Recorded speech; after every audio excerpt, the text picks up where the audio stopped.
Perkenalkan, nama saya Sri Harpin Handayani. Jadi saat ini saya akan menjelaskan mengenai epilepsi. Jadi yang pertama, epilepsi adalah suatu gangguan sistem saraf pusat atau neurologis di mana aktivitas otak menjadi tidak normal sehingga menyebabkan kejang atau periode perilaku yang tidak biasa dan kadang-kadang pingsan.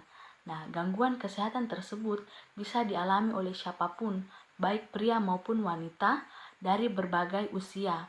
Nah, karena epilepsi ini disebabkan oleh aktivitas abnormal di otak, sehingga kejang yang terjadi dapat mempengaruhi aktivitas apapun yang dikoordinasikan oleh otak.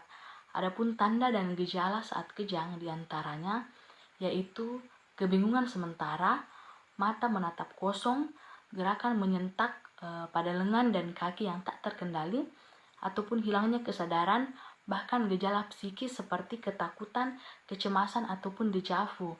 Nah, adapun tujuan dari terapi epilepsi ini yaitu mengurangi bangkitan atau mencegah terjadinya bangkitan.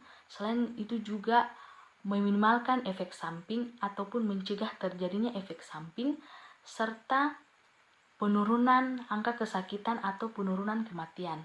Baiklah, saya akan menjelaskan mengenai pemilihan obat anti-epilepsi. Nah, pemilihan obatnya ini dibagi menjadi 3. Ada bangkitan parsial, bangkitan umum, ataupun obat-obat untuk kesadaran konvulsi khusus. Nah, yang pertama saya akan menjelaskan mengenai bangkitan parsial. Nah, bangkitan parsial ini terbagi menjadi 3. Ada parsial sederhana, parsial kompleks, dan parsial yang menjadi umum. Nah, untuk parsial sederhana dan parsial kompleks ini, untuk obat pilihan utamanya itu ada karbamazepin, phenytoin, dan valproat. Sedangkan untuk obat alternatifnya itu bisa digunakan phenobarbital, primidon, tiagabin, ataupun sonisamid. Nah, sedangkan untuk parsial yang menjadi umum, obat pilihan utamanya itu sama, yaitu karbamazepin, phenytoin, ataupun valproat.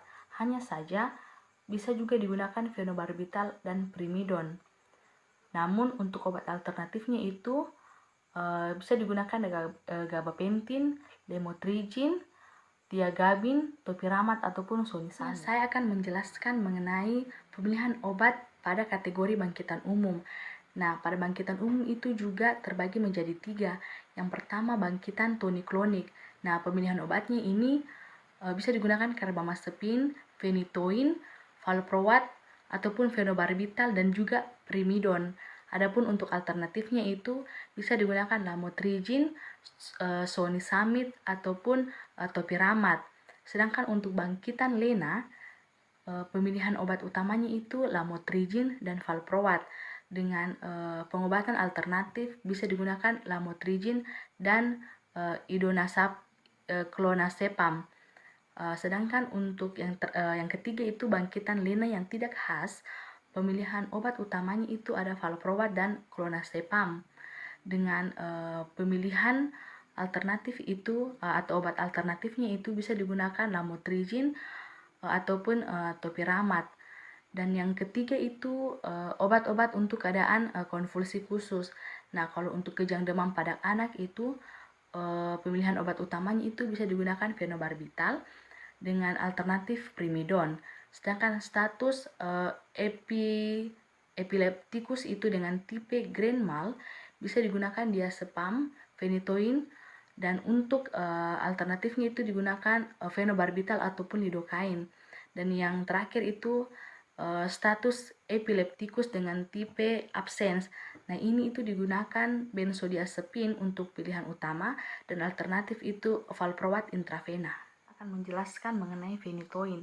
Nah, jadi phenytoin itu indikasinya untuk terapi pada semua jenis epilepsi kecuali pada status epileptikus. Nah, kalau peringatannya itu harus berhati-hati pada gangguan fungsi hati sehingga harus diturunkan dosisnya. Nah, selain itu hindari juga pemutusan obat dengan tiba-tiba. Nah, efek samping dari penggunaan phenytoin ini ada gangguan saluran cerna, pusing, nyeri kepala, tremor, ataupun insomnia. Adapun dosis dari phenytoin ini kita bisa gunakan dosis awal 3-4 mg per kilogram per hari atau 150 hingga 300 mg per hari. Bisa digunakan dosis tunggal ataupun terbagi. Nah, dosis ini juga dapat dinaikkan namun secara bertahap. Yang kedua itu karbamazepin. Nah, karbamazepin ini diindikasikan untuk semua epilepsi semua jenis, kecuali itu patitmal ataupun profilaksis pada manik depresif. Nah, untuk peringatannya ini dia pada gangguan hati ataupun ginjal, ibu menyusui ataupun wanita hamil.